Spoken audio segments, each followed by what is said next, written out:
Welcome back, guys, to the Great Ace Attorney Adventures, where last episode, a mysterious gentleman entered the store demanding that the coat redeemed by Gina Lestrade was handed over to him, saying that he'd been pickpocketed of the ticket as its true owner, with Mr. Windybank easily believing the upper-crust man over the poor girl in an instant and handing over custody of the item to who we learned to be Egbert Benedict. However, we now doubt that is his real name, as Herlock Sholmes started a great deduction after Gina Lestrade enlisted our help in holding onto the music box disc, having noted that this man has notes on Miss Lestrade and that the cane he's holding is initialed with a different name, as we continue our course correction. With, of course, pointing out the initialing. Take that!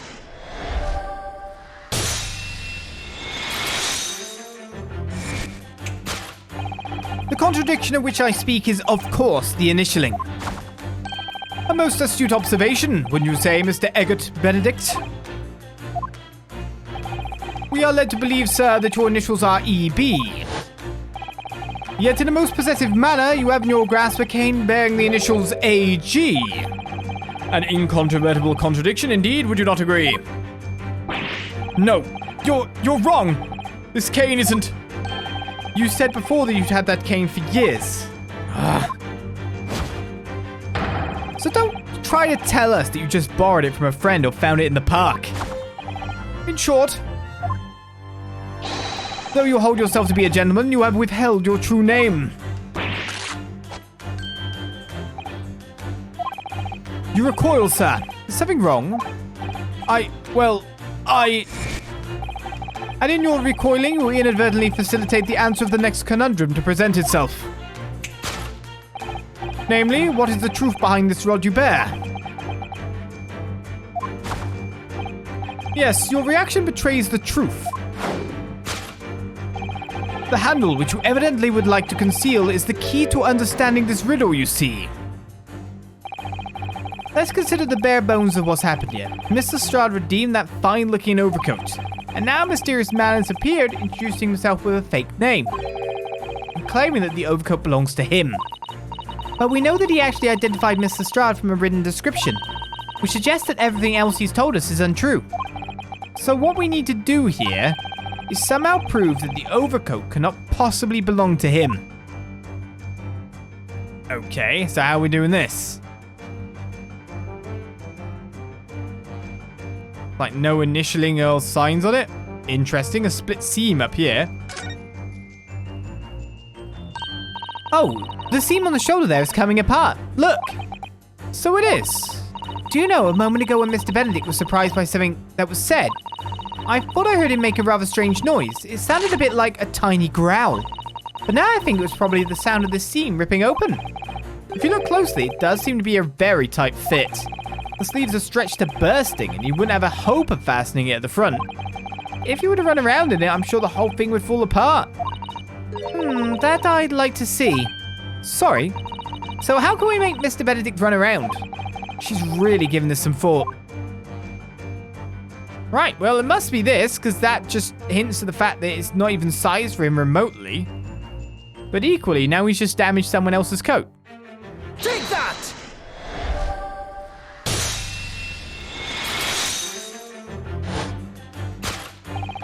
The split seam, which you evidently would like to conceal, is the key to understanding this riddle, you see. Ah! Yes, because the overcoat is rather obviously a poor fit. Having forced it over your broad shoulders, the seam is already breaking apart. My suspicions were aroused from the outset. When you so boldly lied about your name and so boldly waylaid this pickpocket. Ah! This catalogue of untruths has all been for one very specific purpose. To steal the article that the young girl redeemed for Mr. Windybank. Ah! What really irks me is this. The considerable crime I initially imagined as being considerably curtailed.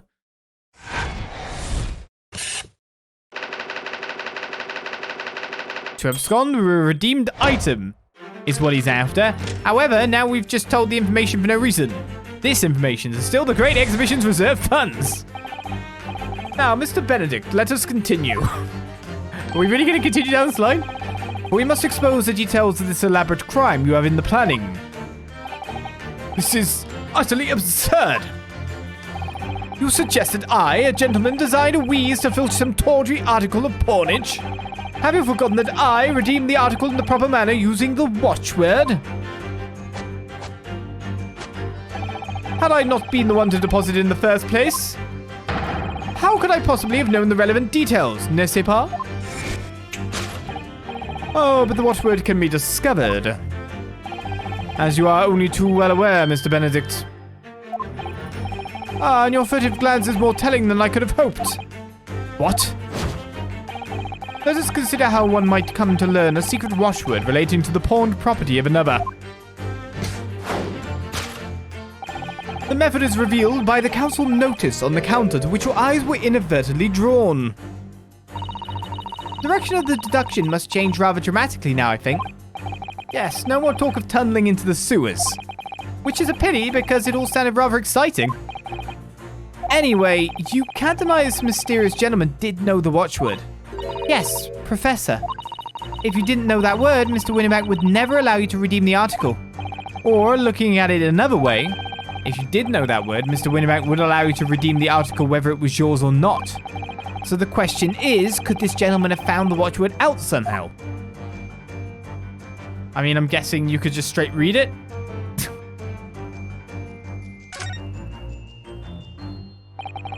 Look at this, Mr. Sado. Ah, it appears to be a memo that Mr. Winnebank has scribbled to himself. Let's see, what does it say? Oh, Professor.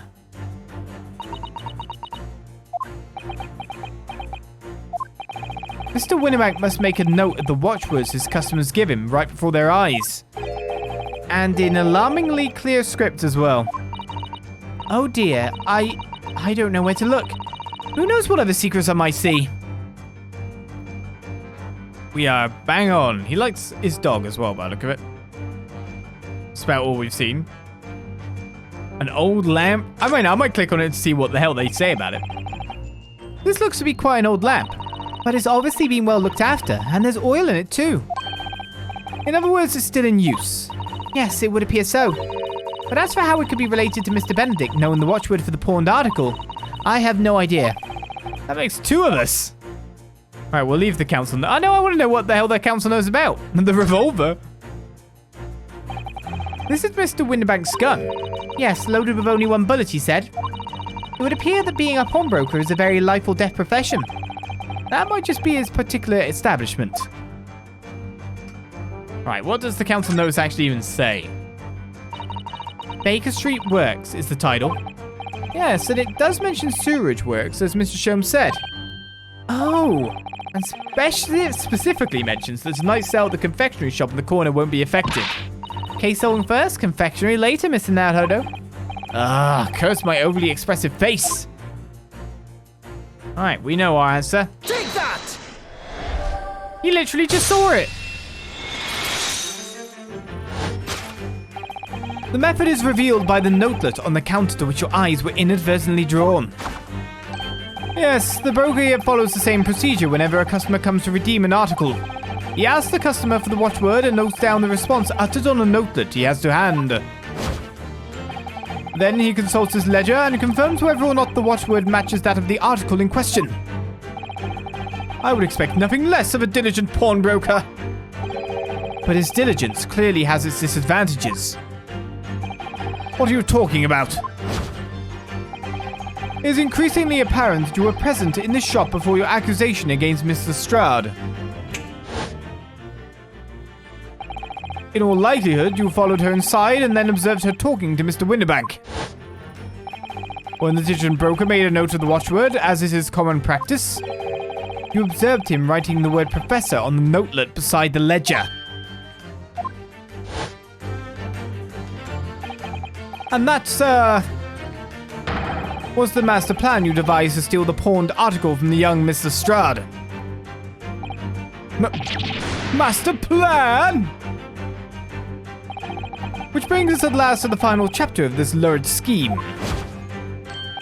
Why would you go to such lengths to redeem that particular article from this pawnbroker? Are you quite serious? For an ill-fitting overcoat hardly seems to justify the effort, much less a worthless music box disc. But naturally, you had very good reason to make them yours, didn't you, Mr. Benedict? I have no idea what you're talking about. Allow me to present a rather interesting piece of evidence. You see, this picture postcard tells us all we need to know.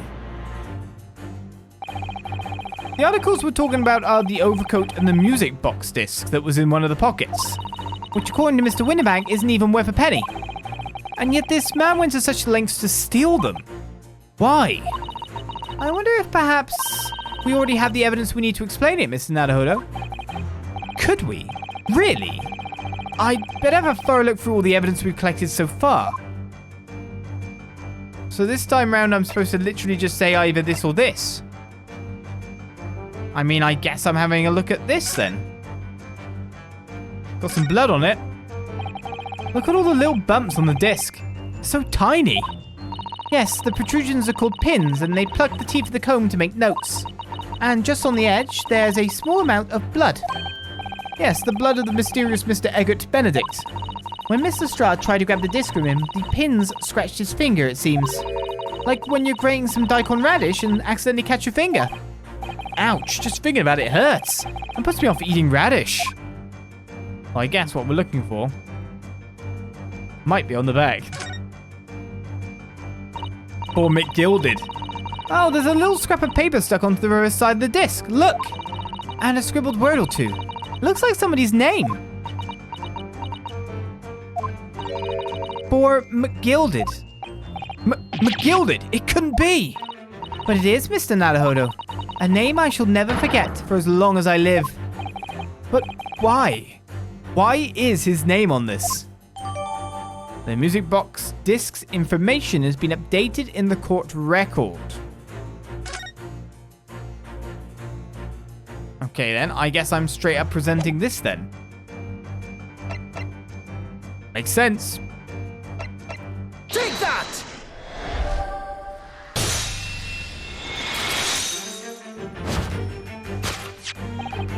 You see, this music box disc tells us all we need to know. What's that? On the back? It reads, for McGilded.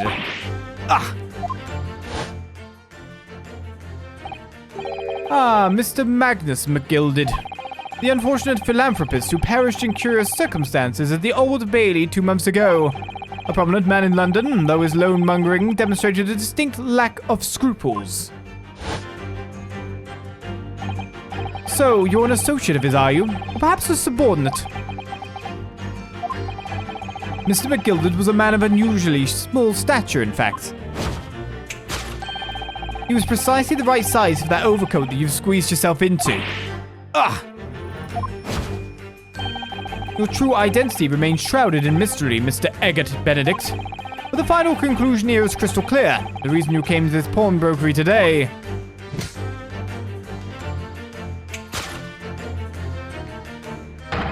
was to retrieve an article left behind by the late Magnus McGilded.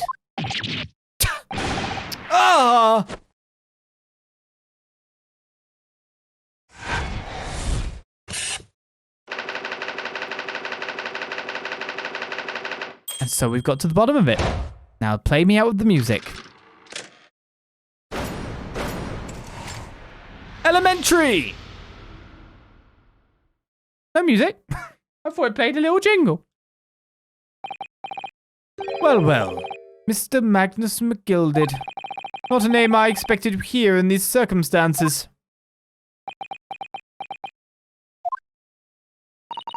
Mrs. Sholmes, I'm afraid there's something very troubling on my mind. Pray tell, Miss Rosato. Well, according to what Mr. Windibank told us earlier, today was the final day on which the coat could have been redeemed, was it not? Yes, ma'am. That's correct. Today would be precisely 2 months since it was first deposited. Well, today is 15th of April, so 2 months ago today would have been 15th of February, sir. That's right. It's all carefully recorded in my ledger. Deposited at 10:30 p.m., I see. What? But that suggests... Yes, 15th of February. It's precisely the day on which the omnibus murder took place. At 10:30 in the evening, it's precisely the time at which the terrible events were unfolding. Suggestive is not the word. It would seem the matter is entirely beyond coincidence.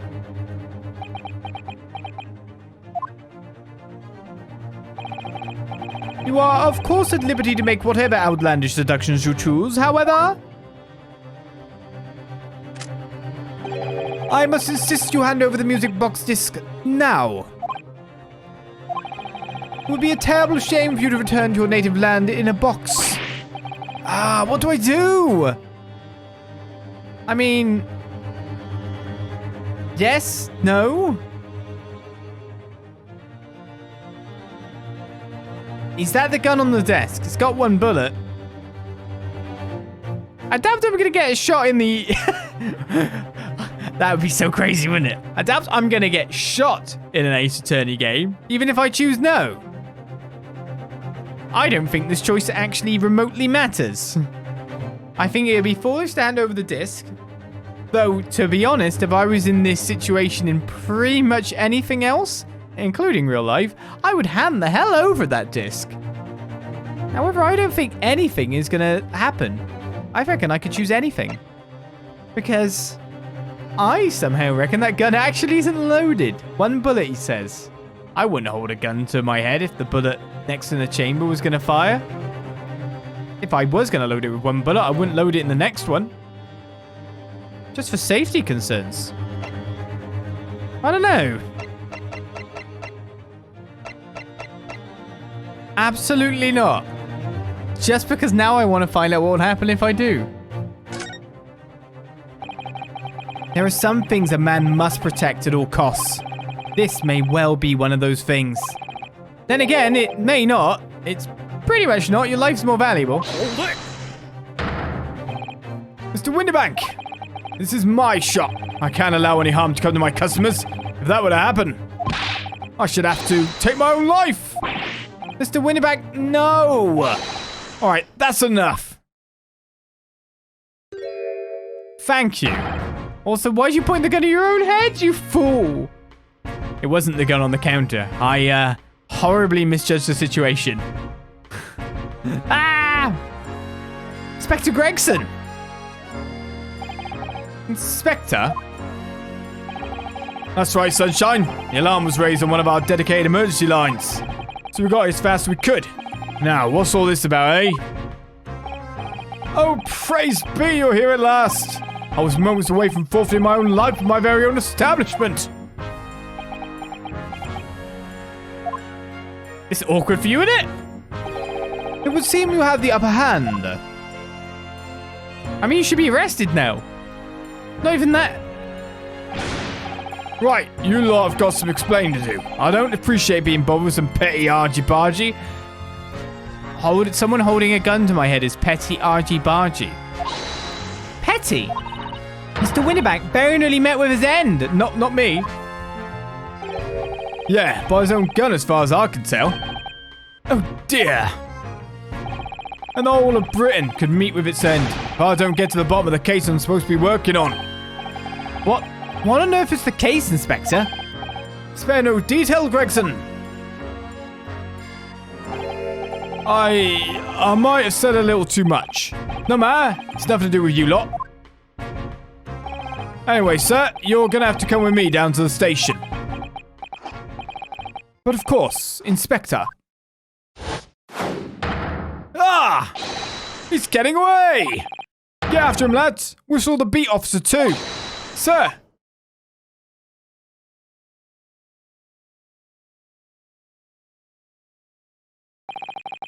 There's been a spate of thefts at pawn shops around here recently. So we fit emergency buttons underneath the counters for brokers to let us know when there's trouble. Oh, Inspector. I was very worried there for a while. Very worried indeed. Now then, Mr. Permanently in mourning. Oh, yes? I'll be taking that whatever it is of McGilda's down to the yard, thank you very much. So hand it over. Oh, yes, of course. No, don't give it to him. It's mine, that is. Mine. I'm sorry, miss, but anything belonging to McGilded has to be taken in as evidence now. As evidence? If the police demand something as evidence, my dear fellow, we have no choice but to capitulate. It's all yours, Inspector.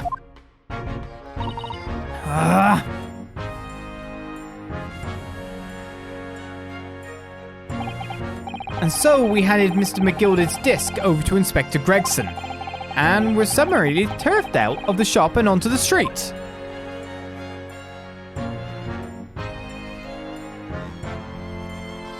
Oh, I didn't even get to examine Baker Street.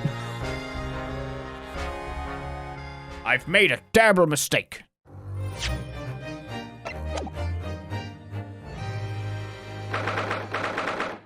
So on the 15th of April at Baker Street, I guess we'll examine it now.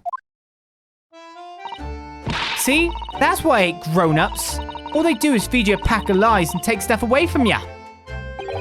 Oh really, Mr. Stroud? Tell me, is that overcoat keeping you warm? What? Oh my, surely you were given that. Yeah, the D let me keep it, after I looked daggers at him for long enough. He went through the pockets and then said, go on then, have it, before telling me to scarper. Always pays off giving people a look like you ate them. I can't help feeling that it's going to get you into serious trouble one day. What I really wanted was that nice shiny disc mine. Music box disc. But Mr. Winterbank said it was practically worthless. I think I'm going to go and have another bash. Give him a long hard stare. I think not, Mr. Stroud. We shan't enter Winterbanks again today. Why not? That's not fair. It can't be helped, I'm afraid. The police are investigating the scene now and taking a statement from Mr. Winterbank. That disc's mine. I had the ticket for this coat, and it was in this coat's pocket. And there should be something else and all. That's what that rotten cove said, ain't it? Yes, he did mention something about another article, didn't he? Oh then, that's mine too, whatever it is. Now she's really pushing her luck. Mr. Stroud, I think it's time to admit defeat. You've had your haul for the day. Yeah, and it's all your fault, Sholmes. So what are your plans now? Will you dine with us this evening? Iris would be delighted to cook, I'm sure, and I might entertain you with a modest violin recital. It's food. No, Ta. Oh. What would I come round your place, eh? Have you lost your head or something?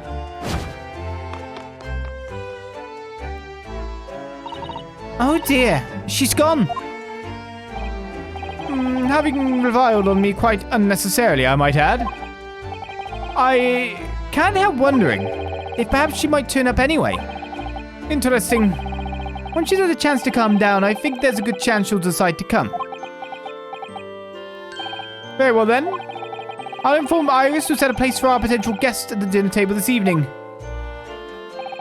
And one more thing. I should be glad of your company later too. Sorry. I believe I will have a rather splendid surprise to show you. Oh, how exciting. What is it? You shall have to wait and see, Mr. Zado. Until later then. Naughty, naughty Sholmes, I think. Right, we can examine Baker Street, the thing we could not do before. There isn't really much to examine. So we're just seeing it like this, because of course I know loads of people, places that look like this in England as it is, so it's just like, well, this looks normal. Look at all the different things in the window of this shop. Ah, that's Winterbanks, the pawnbrokery. It looks much smarter than the pawnbrokers in Japan, doesn't it? Yes, you're right. I find pawn shops at home rather inapproachable, personally. It reminds me of tearfully parting with my favorite fountain pen. I felt so miserable. What doesn't kill us makes us stronger, Mr. Naruhodo. Like the Nurly being shot that was actually happening then?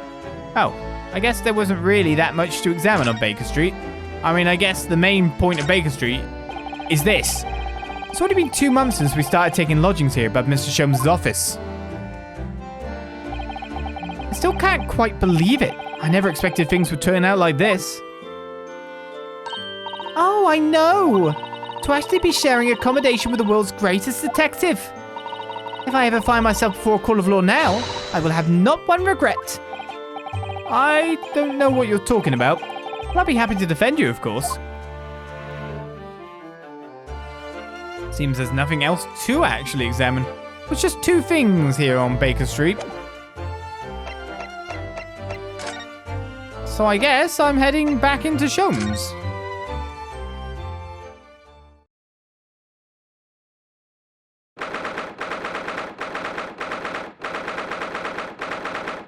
Where is the kitchen? I know this is this one main room, but still, it's quite a big room.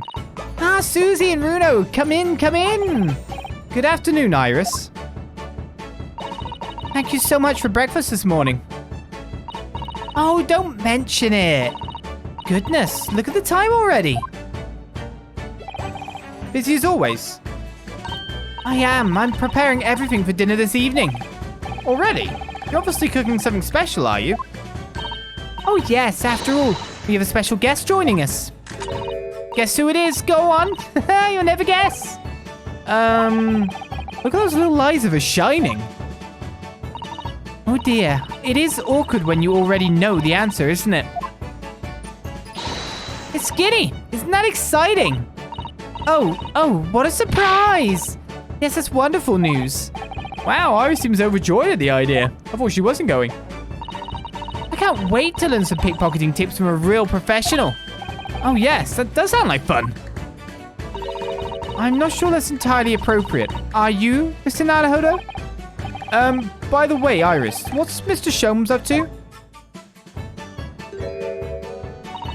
Hurley? Oh, he's been like that ever since he got back. Hello, Mr. Sholmes. I beg that you won't speak to me. Sorry. I don't know who you are, but kindly take your leave. As you can see, I'm not here. I don't know how to respond to that. I do apologize. When he gets like this, he's completely oblivious to everything. Yes, I see.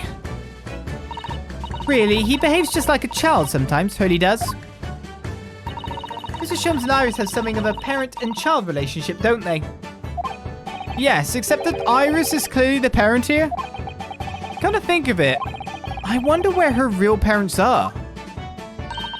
What's the matter, Runo? You have ever such a funny look on your face. Oh, no, it's nothing. I know what it is. Why does this girl live here with Mr. Sholmes, you're wondering? Am I right? How? How did you... Oh, Runo, I can read you like a book. Ugh, this girl is dangerous. Don't worry, you can ask me anything. I won't mind.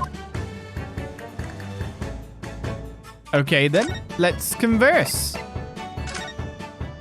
About Ginny. So by Ginny, you mean Miss Lestrade, the young woman from the McGilda case 2 months ago, right? Yes, who also stole my experimental smoke grenade launcher. Although, after that trial, I invited her back here and we had dinner together. And now we're the best of friends. Oh, what a lovely tale. Yes, now if I bump into her on the street, she runs away as fast as she can. Oh. And I chase after her down the back alleys. Interesting idea of friendship. And then I let her have the latest color of smoke grenade I've developed. Oh. There are so many beautiful colors in the world. Ginny wants me to make the whole rainbow. I suppose this means you've let Miss Lestrade keep the smoke grenade launcher, have you? Yes, that's right. I'd got bored of it anyway. Hurley always reacts the same way when I shoot him with it now. Poor Hurley. Oh, I can't wait for Ginny to arrive. It's been too long since she last came over. I'm so excited. I just hope she does actually come. How is living with Sholmes, having to be the parent and all? I'm sure you've been wondering why it is that I live here with Hurley, haven't you? Well, it has crossed my mind. That and where are your real parents? My mummy and daddy aren't with me anymore. Mummy passed away when I was born. And at around the same time, my father... Well, he had to go to a faraway land because of one of the cases he and Hurley were working on. Oh. Wait a minute. Did you say he and Hurley? Yes. Daddy and Hurley were always solving mysterious cases together. She didn't mention that before. He wrote them all up in his diaries. That's what's in the metal chest over there. Really? He recorded them all? So, you mean it's true? Mr. Sholmes really did have a partner with whom he tackled some of his most taxing cases? Oh yes, I mean it's always nice to have one, isn't it? So Mr. Sholmes' partner was your father? Exactly. Hurley told me I wasn't allowed to look in the chest, but that only made me want to look even more. So I opened it up and found your father's memoirs. Yes, so I asked Hurley, who wrote these? He nearly fell off his chair. But then he told me that's when I found out that the author of all these accounts was my father. So Iris's father was Mr. Sholmes' partner.